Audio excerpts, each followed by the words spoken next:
pemahaman tematik grasp-nya itu tidak ada.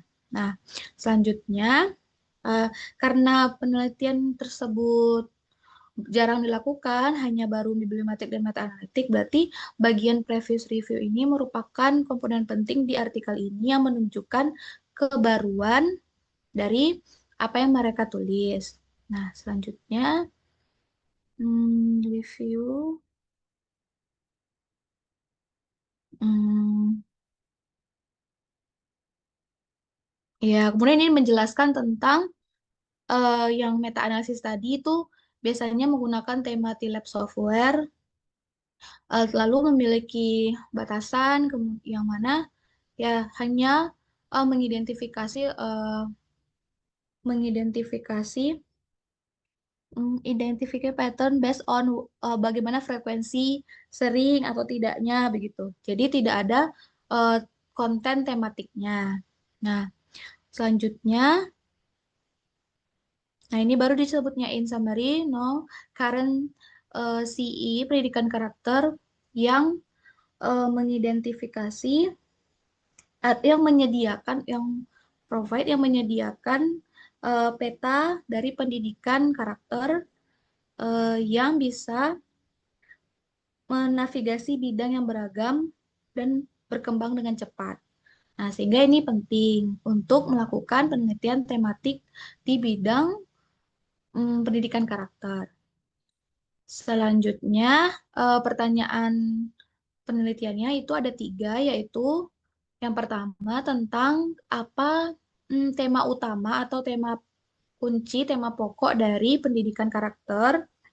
Kemudian nomor dua, apa area, area atau bidang ya, bidang penekanan tematik dalam pendidikan karakter, apa yang ditekankan begitu. Kemudian nomor tiga, apa persamaan dan perbedaan antara pendidikan karakter dan pendidikan apa tadi Pe? Pendidikan positif dan pendidikan moral. Jadi perbedaan dan persamaannya apa? Nah, kemudian di sini untuk menjawab pertanyaan yang nomor satu, nah itu eh, peneliti memberikan gambaran tematik.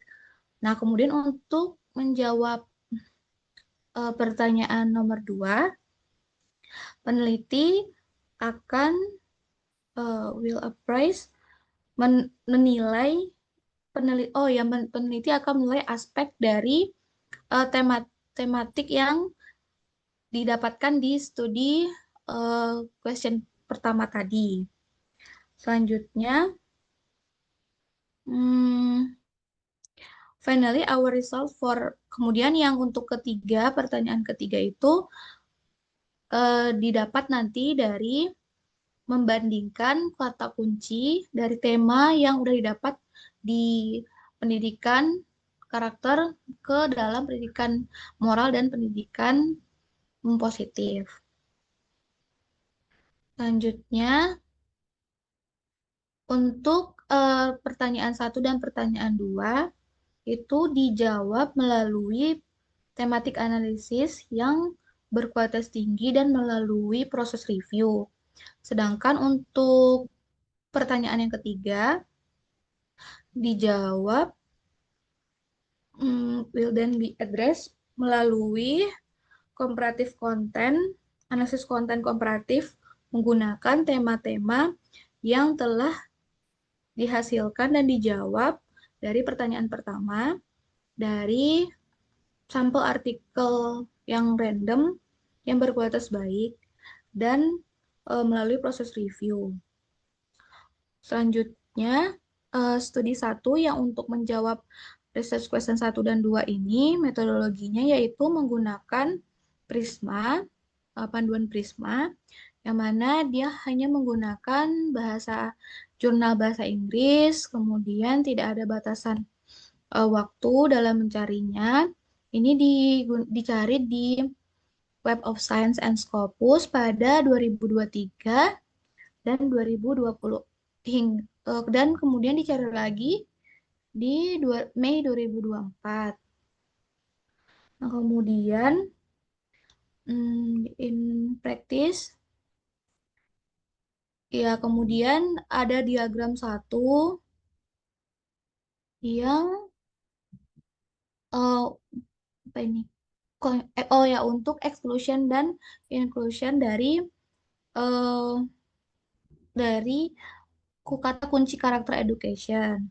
Kemudian yang telah didapat itu di-download, kemudian diduplikasi, kemudian yang duplikat itu dihapus dan diambil yang akan digunakan saja. Kemudian yang digunakan itu abstraknya di screening lagi, kemudian menentukan yang tidak termasuk dari kata kunci pendidikan karakter. Selanjutnya, teks eh, teks artikel kemudian diperiksa dan dimasukkan ke dalam sampel jika relevan dengan pendidikan karakter yang telah dideskripsikan.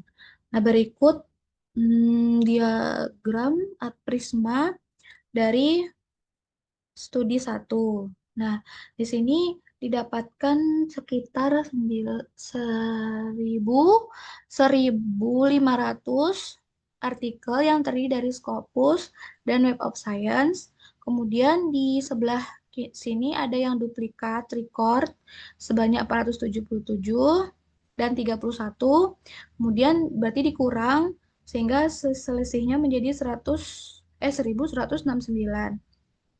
Lalu setelah dibaca, ada yang tidak sesuai, yaitu sampai selisihnya menjadi 555 dari kata kunci pendidikan karakter.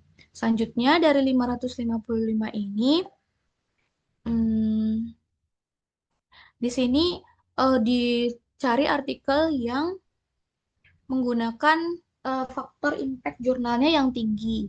Nah, yaitu eh, eh, sebesar 333 yang tidak tinggi. Nah, sehingga dikurangi lagi, sehingga ya total yang tinggi impact faktornya itu hanya di 222. Nah, sehingga total artikel tersebut menjadi 222 artikel. Nah, selanjutnya eh next. Ya, selanjutnya hmm, nah, ini tadi penjelasan tentang yang artikel yang impact faktornya tinggi, itu yang diambil, sedangkan kalau yang tidak berarti dibuang. Tadi sebanyak 114. Nah, selanjutnya hasil.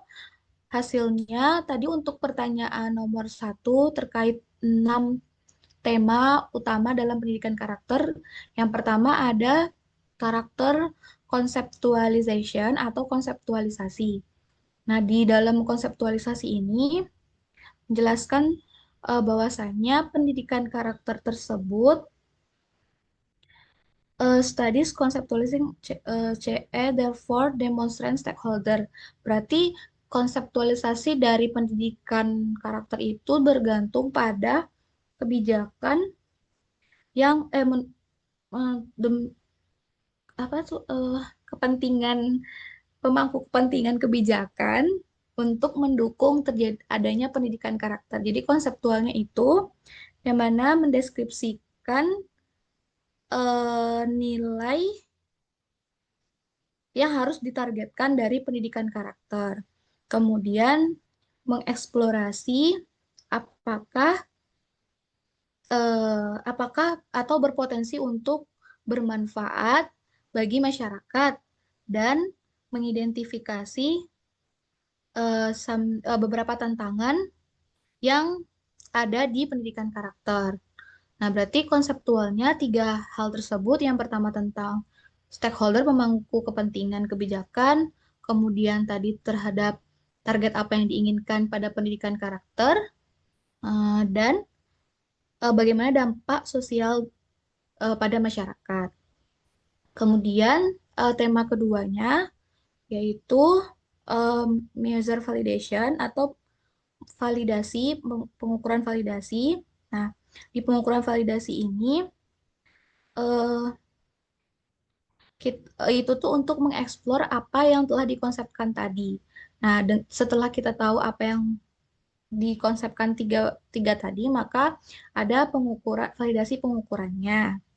Nah, yang mana penting untuk memiliki akses ke pengukuran dari eh, pendidikan karakter yang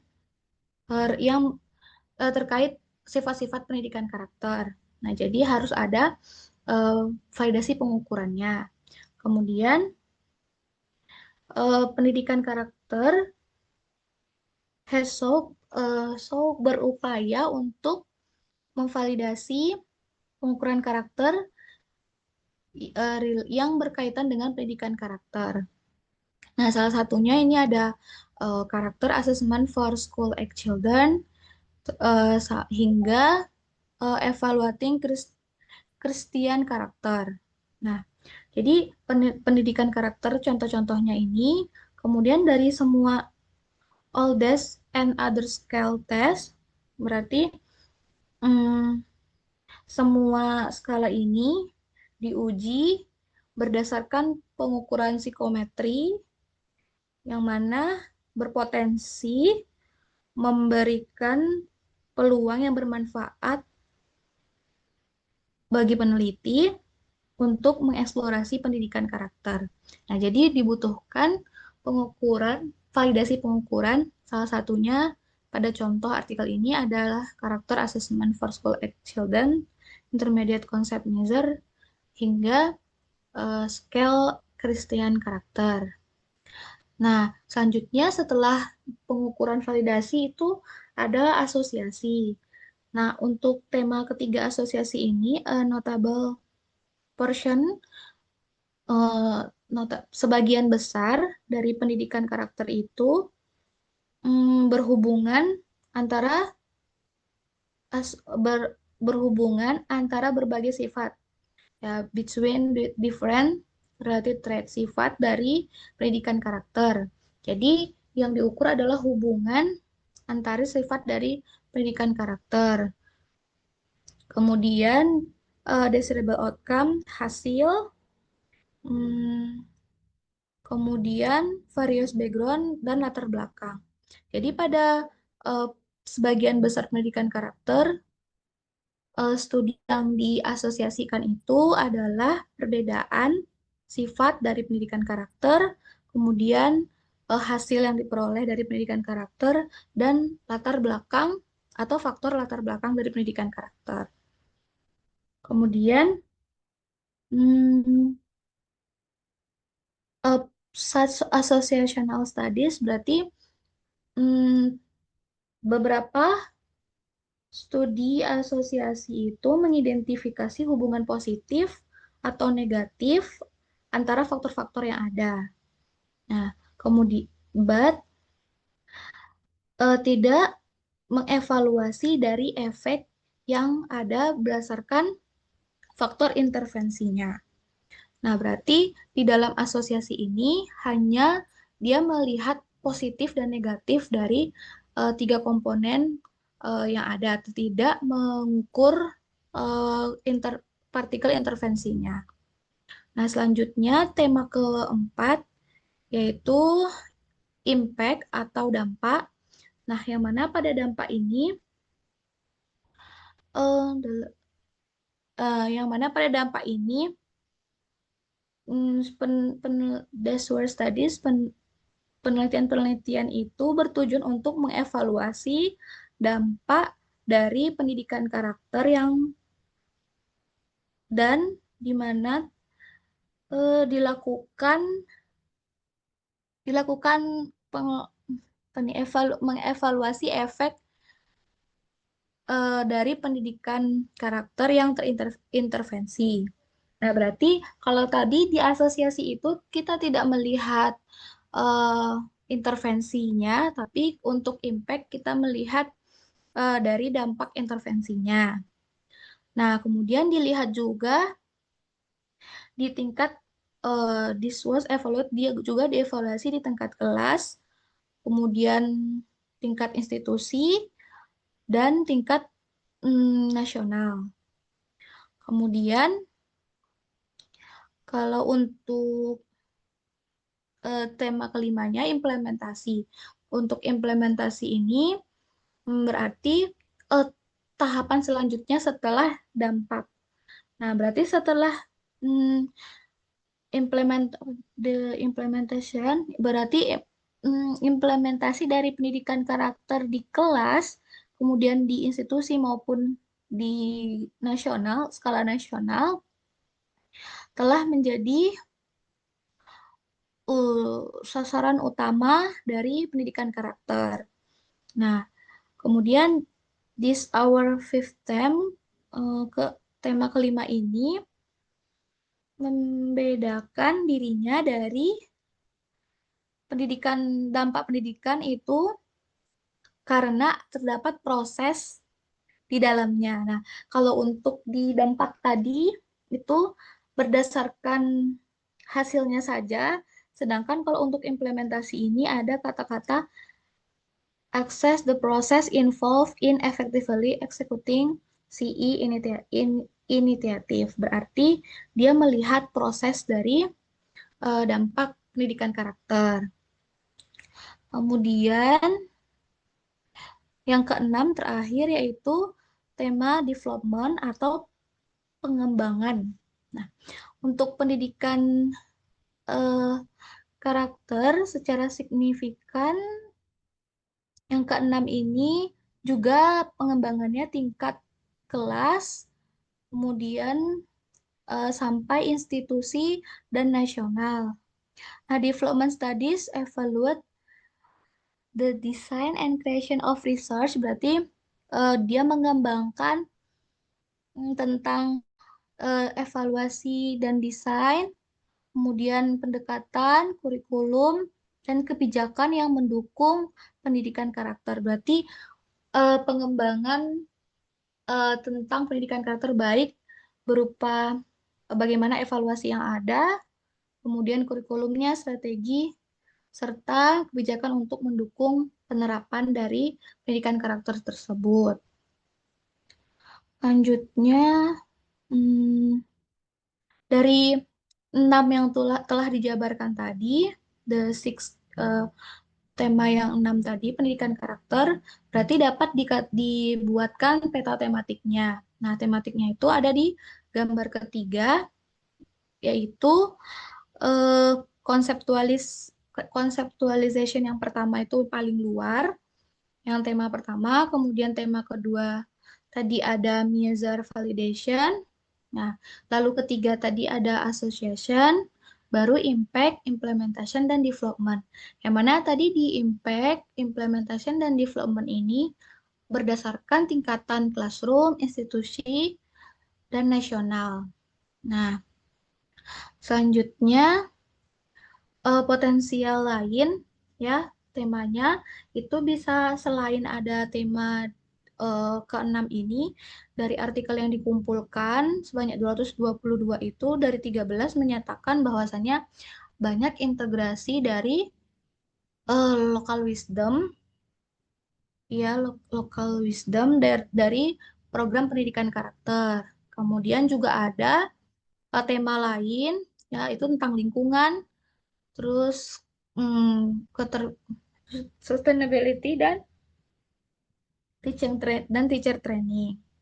Nah, namun di sini tidak diikut sertakan karena jumlahnya terdiri dari sedikit artikel atau beberapa artikel saja.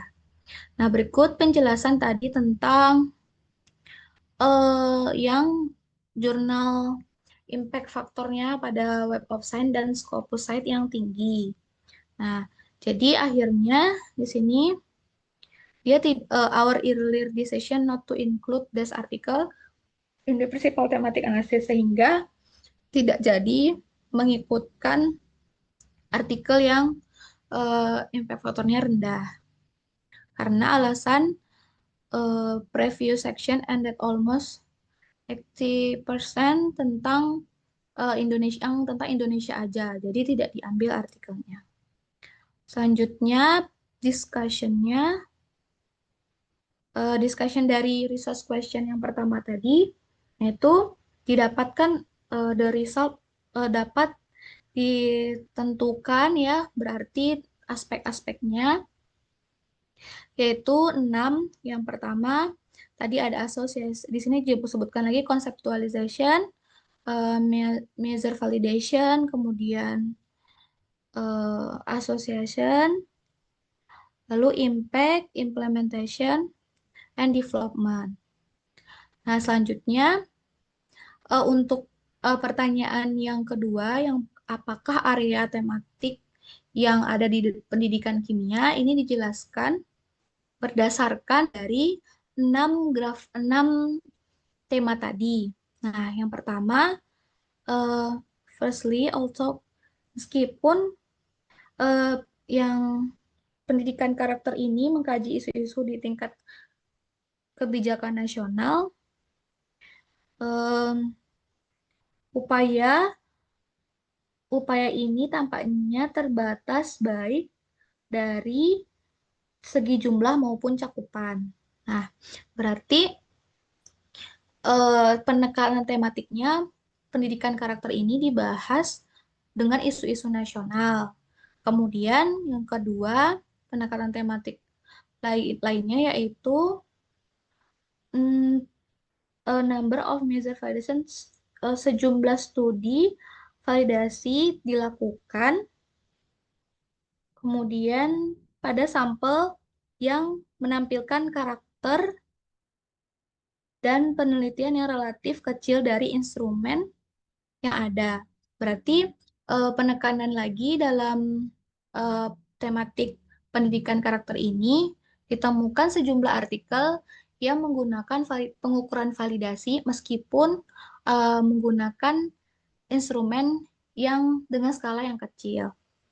Kemudian ketiga, eh, penekanan tematik yang selanjutnya itu dampak intervensi dari pendidikan karakter merupakan area yang paling banyak diteliti. Berarti ditemukan bahwasannya penekanannya itu pada dampak.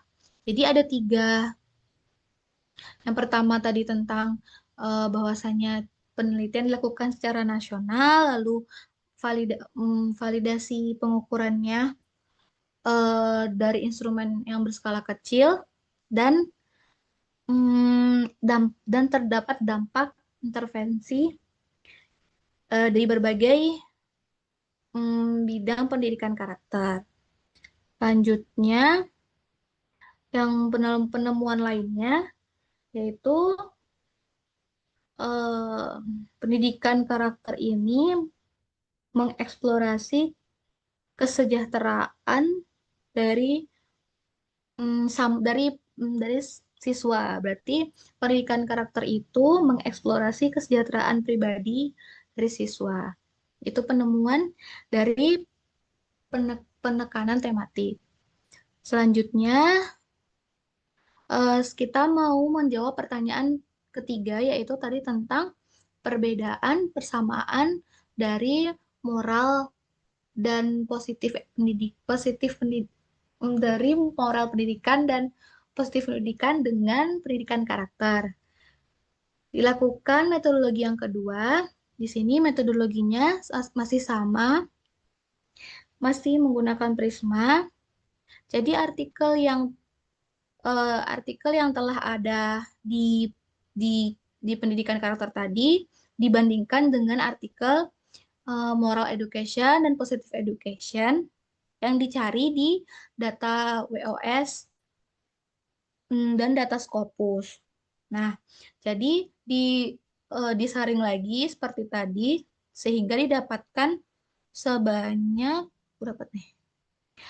253 untuk pendidikan positif dan 3081 untuk pendidikan moral. Namun di sini tidak dibuatkan kerucutan atau diagram prismanya karena tadi disampaikan bahwasanya dia itu randomly sampling. Jadi dari dari yang ditemukan sebanyak itu yang diambil 100 secara random. Nah, selanjutnya ini, the categories used for the content analysis, kategori yang digunakan untuk analisis konten adalah tema-tema yang telah didapatkan di studi satu tadi. Berarti kategorinya konten analisisnya itu ada 6 yang telah didapatkan di studi satu tadi. Nah, setelah itu baru kita dapatkan resultnya. Resultnya itu didapatkan bahwasanya dibandingkan antara komponen dari pendidikan karakter, pendidikan moral, dan pendidikan positif itu di setiap tema. Nah, di sini gambarnya. Nah, di gambar ini tema-temanya konseptualisasi. Di sini mungkin harusnya berwarna, tapi ini nggak kelihatan warnanya. Di konseptual di konseptual pendidikan karakter, nah itu paling pekat daripada pendidikan moral dan pendidikan positif. Berarti itu artinya pada tema konseptualisasi ini di penelitian pendidikan lebih banyak atau lebih sering dilakukan. Selanjutnya, yang warnanya kuat itu impact di pendidikan positif. Berarti pada artikel pendidikan positif ini banyak atau banyak mengkaji penelitian tentang dampak. Sedangkan pada penelitian moral dan penelitian pendidikan karakter tidak sebanyak di pendidikan hmm, positif. Nah, begitu juga dengan tema selanjutnya seperti asosiasi itu di pendidikan moral itu lebih banyak dilakukan atau lebih banyak muncul di artikel daripada di pendidikan positif dan di pendidikan eh, karakter gitu. Jadi di sini di paragraf ini dijelaskan berapa persennya ini. Selanjutnya kita langsung ke discussion-nya. Nah, untuk di bagian discussion-nya ini dijelaskan this section will address menjawab pertanyaan tentang persamaan dan perbedaan antara ketiganya yaitu pendidikan karakter, pendidikan positif dan pendidikan moral. Nah, jadi the main thing, nah keutamaan ya yang sama itu karena dia itu memiliki common is that most of their studies fit. Berarti tema-tema yang kita dapatkan di pendidikan karakter di studi satu tadi itu sesuai dengan pendidikan moral dan pendidikan eh, positif. Nah, di penjelasan ini itu dikatakan bahwasannya itu sesuai tadi karena pengertian dari pendidikan karakter itu sendiri tadi berdasarkan dari pengertian moral dan pengertian pendidikan positif. Nah, kemudian uh, another thematic similar. Jadi apa persamaan yang selanjutnya antara pendidikan karakter, pendidikan moral dan pendidikan positif selain yang pertama tadi itu yaitu terbatas dari volume dari penelitian pendidikan psikometriknya, pengukuran psikometriknya. Jadi kesamaannya itu terbatas di validasi pengukuran psikometernya. Jadi makanya dia juga bisa sesuai dengan studi satu tadi. Nah, selanjutnya we shall now turn our attention to katanya kita dapat memperhatikan perbedaan tematik antara pendidikan karakter, pendidikan positif, dan pendidikan moral. Yang pertama, itu terdapat pada conceptualization-nya. Nah, berarti tak seperti tadi, conceptualization pada CER itu di gambar tersebut lebih tinggi daripada yang di pendidikan moral dan di pendidikan positif. Nah, di sini dijelaskan mengapanya ya, kemudian perbedaan keduanya yaitu eh, The second difference, the second difference between the three fields is the total absence of any research. Aduh. Ini berarti tidak, nah, tidak adanya penelitian yang mengkaji tentang isu-isu tingkat nasional dalam pendidikan positif, yang mana itu tidak sesuai atau tidak sama dengan pendidikan eh, karakter dan pendidikan moral. Nah, di pendidikan karakter tadi isu tentang tingkat nasional itu sangat tebal, sangat utama dibandingkan dengan moral dan tidak ada di pendidikan positif. Nah, itu perbedaan yang kedua. Kemudian untuk perbedaan yang ketiga, eh, bahwasanya pendidikan apa tadi pendidikan positif itu proporsional, mm, leb- pers- pro- proporsional itu lebih banyak studinya tentang dampak dibandingkan dengan yang pendidikan karakter dengan pendidikan moral. Nah, tadi kan kita lihat bahwasanya yang impact-nya itu lebih tebal di gambarnya. Nah, jadi di sini dijelaskan bahwasanya yang pendidikan karakter dan pendidikan moral tidak lebih proporsional dibanding yang pendidikan positif.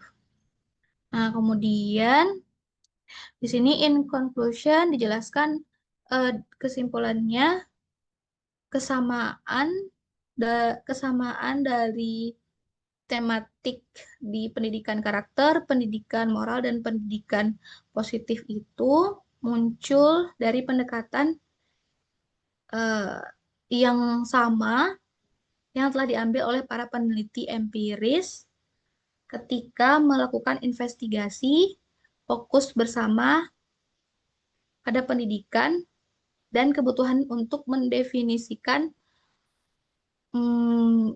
bidang pada penelitian yang lebih unik. Nah, jadi di sini ada limitation and future direction, berarti ada beberapa pertanyaan untuk studi lebih dalam atau studi lebih lanjut.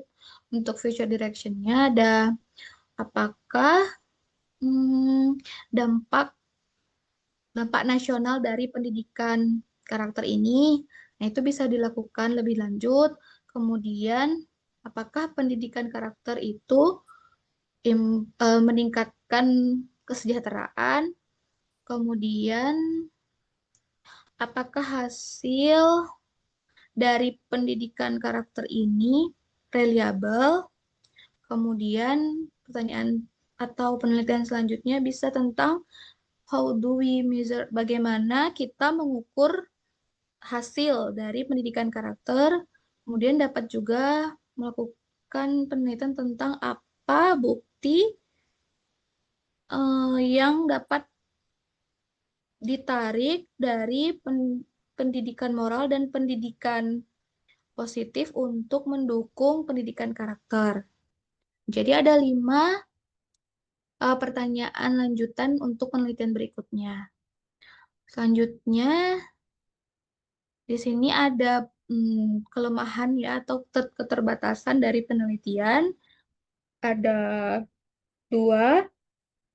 Untuk studi 1 ini hanya menggunakan artikel yang menggunakan bahasa Inggris, kemudian kemudian mengeluarkan atau tidak mengikutkan artikel yang tidak memiliki impact factor yang tinggi. Nah, kemudian untuk metodologi studi 2, kelemahannya atau keterbatasannya itu menggunakan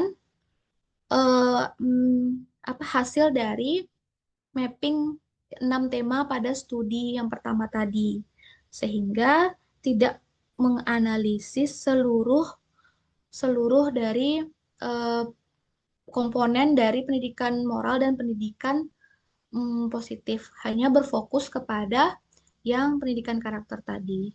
Selanjutnya, keterbatasannya itu tidak tidak merefleksikan atau mencerminkan semua penelitian dari moral dan moral pendidikan dan pendidikan positif karena hanya menggunakan sampel yang random tadi.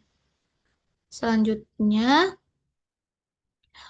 conclusionnya itu as a result of the sebagai hasil dari sifat penelitian pendidikan karakter yang berkembang pesat, tinjauan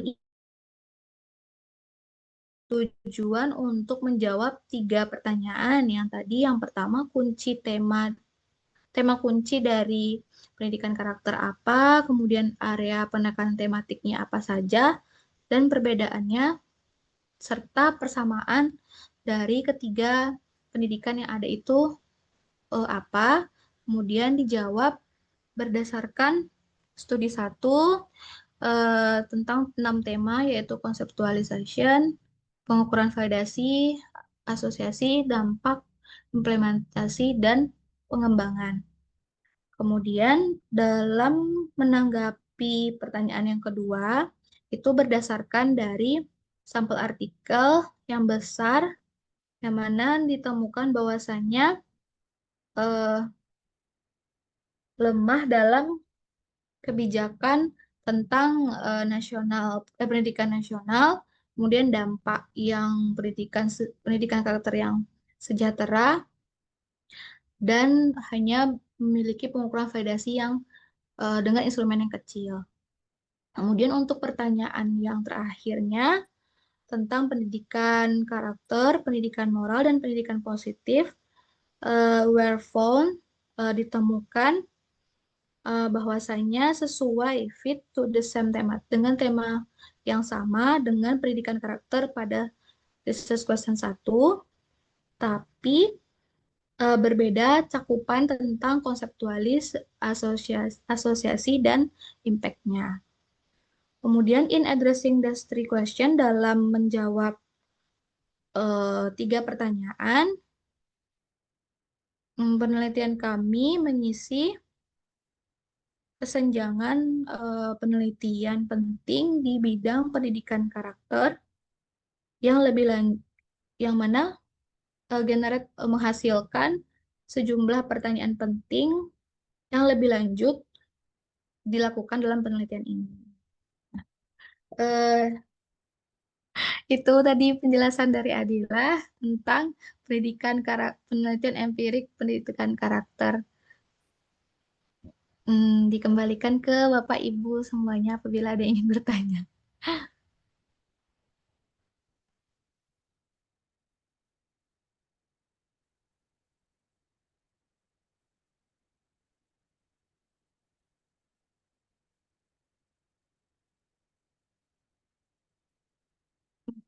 Halo, Bapak Ibu, apakah suaranya masuk? Gimana Bapak Ibu, ada yang ingin bertanya? Lengkap banget ya, Mbak, penjelasannya. Del, Susah nih jelasin. tadi itu ada pendidikan positif dan pendidikan Pendidikan, positif dan apa tadi? pendidikan moral, pendidikan karakter. Oh iya, pendidikan moral dan pendidikan karakter. Yang saling terhubungan.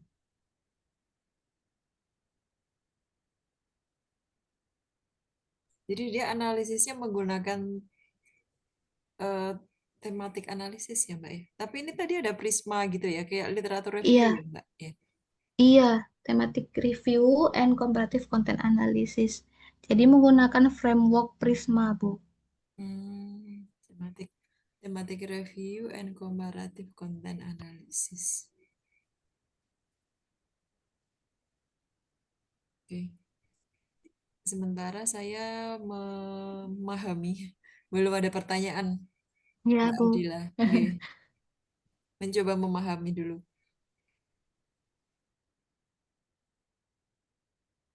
Gimana teman-teman, ada pertanyaan lain? Itu Mas Harto, kalau sistematik itu ada batasan-batasan minimal apa? Kita misal dibatasi tahun sekian sampai sekian, terus yang diambil berapa, itu ada batasan nggak? Ini saya jelasin ya secara sederhana ya, mungkin Bapak Ibu bingung. Pertama yang nulis ini bahasa Inggrisnya bagus banget. Tadi saya lihat ada beberapa kata yang saya nggak tahu. Misalnya, Iya, susah banget. misalnya ada albeit. Albeit itu artinya meskipun. Kalau bahasa Inggris yang standar kan although, even to gitu kan. Betul. Dia udah itu terus tadi ada bahasa misalnya artikel tapi dia pakai corpus. Corpus tuh namanya Iya, iya collection of itu. written text kayak gitu. Bagus banget nih. Mm-mm. Oke. Dari sini Iya. kita coba bayangin ya, gimana sih kita jadi Bapak Ibu kemampuan yang Bapak Ibu dapat nanti kalau Bapak Ibu udah banyak baca, Bapak Ibu tuh punya kemampuan namanya nanti akan punya mampu mereplikat riset. Gimana mereplikat riset ini sebenarnya ini gampang. Pertama, saya kemarin baru itu coba-coba belajar lagi. Kenapa sih alasan reviewer tuh banyak nolak misalnya kita make tematik analisis atau kualitatif. Pertama, satu alasan yang penting yang saya baru tahu ternyata kalau kita nggak pakai software, eh reviewer bisa berasumsi kalau data manajemennya nggak bagus tuh gitu. Jadi tadi kan ada softwarenya tuh, TELP tuh. Jadi nanti Iya, Bapak Ibu ada. kalau pakai kualitatif, Bapak Ibu harus pakai software ya. Terus satu. Oke, kita balik lagi ya. Jadi ini ceritanya begini sebenarnya Bapak Ibu. Kalau Bapak Ibu interview kan Bapak Ibu dapat transkrip ya. Jadi kalau Bapak Ibu sistematik review pakai tematik analisis dan nanti saya jelaskan konten analisis itu maksudnya apa. Jadi ke ini si penulis ngumpulin artikel-artikel terkait chair lah ibaratnya. Di dalam chair itu apa? Karakter tadi education apa karakter education research gitulah ya. Terus dikumpulin artikel itu, dimasukin ke software, dilakukanlah tematik sama konten analitis. Zaman sekarang, nah ini ada bedanya. Kalau zaman sekarang itu, kalau Bapak Ibu udah masukin artikel yang dikumpulin ke software, eh, dilakukan tematik analisis, itu semuanya bisa otomatis. Jadi codingnya, membentuk temanya, itu bisa disuges sama AI. Zaman dulu kalau kita manual itu kita harus baca dulu berulang kali, buat kode-kode. Ini pertanyaan Bu Martin ini jawabannya buat kode-kode-kode. Lalu kode-kode itu dikelompokkan sama kode yang lebih besar. Kode yang lebih besar yang mengelompokkan kode-kode yang kecil itu adalah tema namanya. Oke, paham ya? Jadi dem itu adalah kode besar yang punya kode-kode kecil. Kode-kode kecilnya apa tadi? Misalnya kalau ngomongin impact apa-apa-apa gitu. Coba tadi yang konseptual, gambar konseptual tuh kan ada di situ tuh. Oke, bukan yang gambar-gambar bulat-bulat tuh. Bukan itu, yang bulat yang Oh bawah. iya, Mas. Iya, iya, bentar. Ah, yang impact apa sih isinya? Kode-kode kecilnya tuh classroom, institution, nasional. Itu kode-kode kecilnya. Eh, Itu udah itu. Jadi impact, implementation, association sama measure validation itu sebenarnya adalah kode besar sebenarnya. Jadi di kode besar dalam bahasa kualitatif yang itu namanya tema. Tema ini nggak ada batasnya, tergantung dia nanti kodenya membentuk apa. Nah, proses ini sebenarnya bisa dilewatkan kalau sekarang kita pakai software. Saya nggak tahu Maxda yang baru tuh gimana, tapi kalau Atlas itu bisa tuh jadi langsung dibentuk tema. Namanya kalau di Atlas itu namanya intentional AI coding kalau nggak salah. Oke, lanjut. Jadi tema itu nanti dijelaskan lah berdasarkan mungkin sifatnya adalah konten dari artikelnya ya di sini bukan quotationnya ya. Kalau interview kan quotation. Lalu dari situ, dari tema itu dibuatlah ini konseptualisasinya itu ya dibuat sama si penulis sendiri. Nah, itu satu. Jadi tematik itu yang di sini ngomongin terkait yang udah dikode di tema-tema, lalu dia jelasin lah, oh yang dimaksud impact tuh berdasarkan artikel-artikel yang udah di-review itu apa. Jadi ini make creative software ya, itu satu. Jadi Bapak Ibu udah paham loh sampai tematik. Jadi ketika ngomongin tematik itu, yaitu systematic literature review pakai tematik, artinya artikel dimasukin software, lalu dilakukan tematik analisis. Tematik analisis ya tadi bisa otomatis atau bisa pelan-pelan dikodekan. Tapi ini tapinya ya, Bapak Ibu, kalau buat artikel itu paling mudah, buat dulu riset questionnya. Ini kan pasti ada riset questionnya dulu. Riset questionnya apa? Itu. Jadi tema itu sebenarnya ya menjawab riset question. Coba lihat riset questionnya apa. Tuh kan nyari tema. Jadi yang pertama buat tema. Udah itu area of thematic yang ditekankan di dalam chair itu apa? Similarity and differences between tema in chair and peer and mirror. Nah, itu dijawab. Jadi riset question 3 itu jawab kayaknya di content analisis ya. Oke, lanjut ya. Kan tadi kan ada content analisis. Jadi ini studi yang mau memakai 2 metodologi. Boleh nggak Mas Sato? Ya boleh. Saya ada studi yang memakai 2 metodologi. Artinya dua kali pengambilan data. Kalau ini kan 1 kali pengambilan data, tapi 2 cara menganalisis ya. Jadi konten analisis itu kalau dalam kualitatif setahu saya nih ya, tolong dikoreksi ya. Jadi kalau konten analisis di kualitatif itu dia lebih cenderung melihat frekuensi. Jadi kalau bahasa sederhananya adalah basic analisis kuantitatif. Misalnya berapa jumlah artikel di situ, misalnya di share, di mer, di pair. Tadi kan dibahas tuh di bawah tuh. Kan coba lihat tabelnya tuh. Bukan yang bawah tadi. Oke, bukan bawah terus. Maaf Mas. Astagfirullah. Oke. Kalau kita lihat di konten analisis, jadi tuh dia lebih sebenarnya basic kuantitatif analisis. Jadi dia bandingkan dulu jumlah artikelnya di share, di mer, sama di pair tuh, di karakteristik, di moral, sama di positif.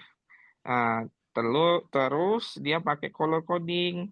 Jadi di situ ada note di bawah itu, ketebalan dari shadingnya itu menentukan banyaknya artikel. Jadi dia buatlah seperti itu.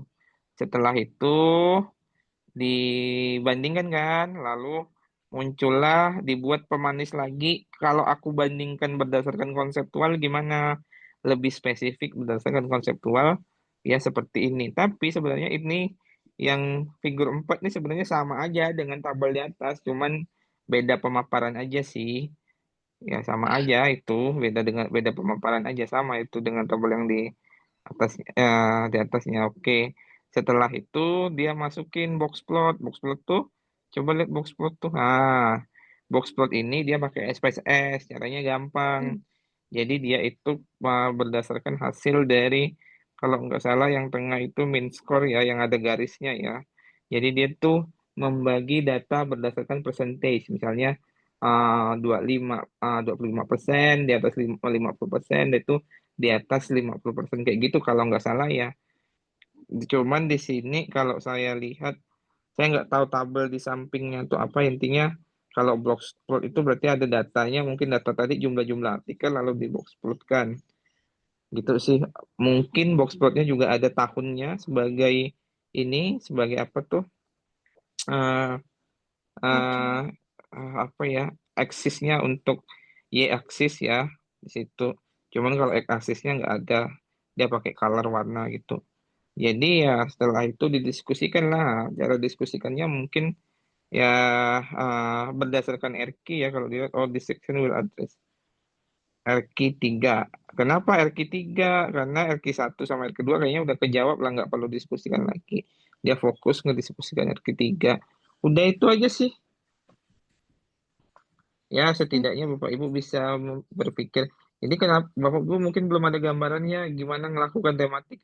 Nah, itulah makanya Bapak Ibu tuh. Bu Mani kemarin ikut beli ini Atlas T nggak? Kan Bu Mani, dikasih Mas Sarto kemarin. oh iya, Yang ikut Pak Opik itu enggak, yang ikut Pak Opik nggak ikut? enggak.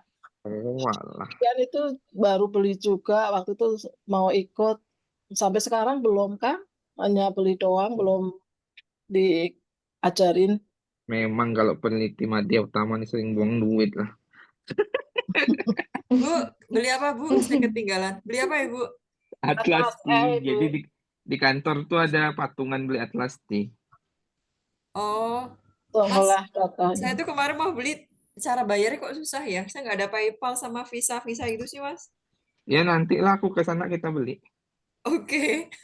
Mas Arto Duit, bisa Bu, beliin. siapin duitnya aja. Satu. Oke. Jadi, Tapi, uh, jadi kemarin saya udah nyoba-nyoba ya. Jadi kalau saya coba masukin interview, lalu saya tekan AI intentional coding, lalu saya buat research question, kejawab tuh langsung kebuat tema-temanya, langsung dikelompokkan. Sisanya ya kita mungkin kalau yang konten analisis, kalau konten analisis kan setahu saya tuh harus di color coding, ya Mbak, ya benar nggak sih kalau di Maxda tuh di color coding namanya harus dibenerin, itu code-nya harus sama, jadi nanti baru bisa keluar grafik-grafik kan ya, iya. bener Nah, kan? sebenarnya tema-tema pun itu juga sama sih, Mas. Iya, Artinya frekuensi, frekuensi itu sebenarnya bisa masuk untuk tema dan konten sih, Mas. Saya itu agak bingungnya di situ ya. Artinya setahu tema-tema itu tetap ah, bisa berbasis kuantifikasi dulu gitu, Mas. setahu saya kemarin itu Mm-mm. saya baca-baca, jadi kalau dalam kualitatif riset itu Iya. nama besarnya konten analisis, setahu saya ya. Mm-mm. Nama besar konten analisis. Ah, ada dua kualitatif partnya itu yang Mm-mm. apa ya? Yang kita melihat frekuensi dan sebagainya itu adalah ibaratnya kuantitatif partnya. Sedangkan bagian kita membuat tema-tema itu adalah kualitatif partnya. Jadi dari konten analisis itu ada dua. Yang Mm-mm. pertama kita memaparkan dulu yang basic kuantitatif, frekuensi, dan sebagainya Mm-mm. gitu ya. Mm-mm. Frekuensi kata, word cloud-nya Mm-mm. tebal atau besar. Nah, itu Iya. basic kuantitatifnya untuk konten analisis. Kalau Mm-mm. kualitatifnya ya tematik analisis gitu. Iya. Setahu saya sih. Iya, ya bisa. Nah, bisa Mas seperti itu. Cuma kemarin waktu diskusi itu gini akhirnya kan saya menampilkan data yang sudah saya temukan ya. Data yang dari penelitian itu Bu Marni. Ya interview itu kan saya coba coding-coding ya sesuai dengan apa namanya dasar teori. Nah, kemudian akhirnya kan saya presentasikan itu eh Prof. Azadi kok bilang bukan berarti narasumber yang tidak memiliki concern atau tidak memunculkan subtema-tema itu kan berarti dia tidak memiliki nilai di situ ya. Artinya perlu digali lagi secara lebih dalam, Bu, gitu loh. Jadi ketika paradigma kualitatif dan di apa ya, dipepetkan dengan kuantitatif itu hasilnya nampaknya memang perlu pendalaman lagi gitu. Soalnya di beberapa ini Bu, narasumber itu sama sekali dia tidak menyinggung misalnya kebutuhan ini ya bahasa Inggris misalnya seperti itu. Tapi sebenarnya di satu sisi itu dia malah banyak ya, banyak yang terpapar untuk penggunaan bahasa Inggris gitu. Jadi artinya perlu penggalian lagi gitu loh Mas. Saya akhirnya Mm-mm. kemarin kan, oh iya juga ya, artinya kan nggak bisa cukup ya kualitatif dengan pengkuantifikasian data-data yang kita temukan itu gitu.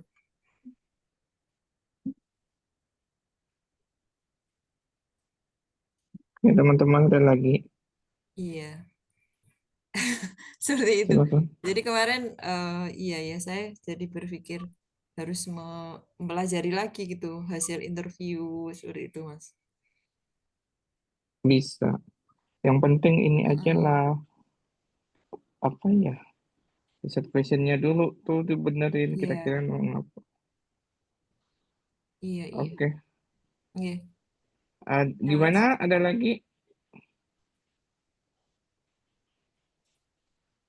Ada lagi enggak Bapak Ibu? Mas, tapi itu menarik ya. Maaf memberikan Ah, respon. Jadi menggabungkan ini ya sistematik literatur review dengan Prisma dan konten konten analisis tadi ya ini ya riset iya. ini ya. Bisa Mbak, soalnya kita Mm-mm. tuh kemarin memang kebetulan kemarin di JKU udah yang ngelakuinnya ya. Dan Iya. possibility itu memang bisa. Jadi Mm-mm. daripada kita baca satu-satu, lebih Iya. baik dimasukin software, udah jelas itunya ibaratnya pemaparan. Soalnya dulu waktu saya ngerjain sistematik literatur review itu butuh 6 Iya. bulan tuh baru jadi satu paper, dan itu pengalaman saya kerjaan paling capek tuh. Jadi harus dibaca, diulang, Iya sih, dipahami, kayak gitu dan betul. sebagainya. Mungkin karena kalau saya lihat sih sebenarnya kualitatif nih software nih punya apa ya, punya artikel manajemen lah ibaratnya data Hmm, manajemen tapi sifatnya kualitatif gitu, tapi lebih iya, ini sih, lebih enak sih. Tapi seandainya ini cuma tematik analisis, saya rasa tetap bisa publish. iya. Tapi Data yang yang bagus bisa cepat ya, publish ya Mas ya kayak iya, gini ya. karena dia topikal. Topikal itu apa? Mm-mm. Jurnalnya moral education, dia langsung nembak moral education. Iya. Mm-mm. Oke, ada Bagus lagi ya Bapak ini. Ibu? Gimana Bu Marni? Tadi udah jelas belum ya pertanyaannya? Jadi nggak ada batasan sih, cuman sewajarnya aja sih. Nah, maksudnya gini, Mas.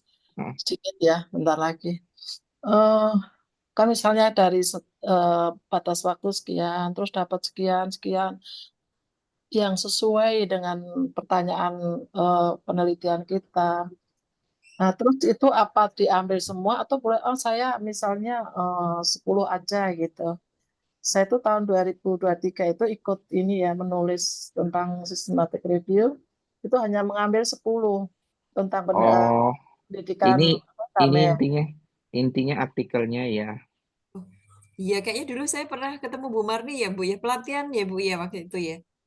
Sistematik Gimana? literatur review bukan ya Bu? Enggak Ibu, Wi. Ini pas kita nulis bersama dengan dosen IPB itu, Pak Yedi itu, tentang pendidikan perdamaian di perguruan tinggi, itu Hmm, udah publish di Cochrane Education bukan. ya. Oh, Gitu. Jadi Jawab hanya ambil 10, Mas.